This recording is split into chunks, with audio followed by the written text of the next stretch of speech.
ஆனந்த கண்ணீர் விடுவீங்கன்னு சொல்றேன். அப்படியா? இருங்க, கையை கழுவுங்க. உங்க கையை இப்படி நீட்டுங்க. உங்க அப்பா பாட்டம் முப்பாட்டம் எல்லாரும் வேண்டிக்கிட்டு ஒரு 3 சொட்டு கீழே விடுங்க. விடுங்க விடுங்க விடுங்க. இப்ப திருட வந்திருக்குமா தேவசனத்தை வந்திருக்குமாடா? ஆண்டவா, அந்தந்த ஸ்பாட்லயே நம்ம பாவங்களை நிவர்த்தி பண்ணிடணும். இப்ப என்ன பண்றீங்க? என்கிட்ட 3 ட்ரிப் வாங்கி முடுக்கு முடுக்கு முடுக்குன்னு குடிக்கிறீங்க. ஓகே, பயவுள்ள இவன் கோமியத்தை வாங்கி குடிக்க சொல்ற மாதிரியே சொல்றானே. திருட வந்த வீட்டு வாசல்ல நிப்பாட்டிக்கிட்டு எவ்வளவு வேலை வாங்குறாங்க. இப்ப தரங்க.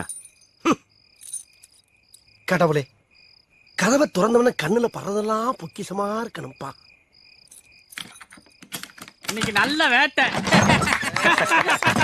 பூட்ட போலீஸ் போட்டு எப்படி பூமா திறக்கிறாரு பாடுறா. லெஜெண்டடா.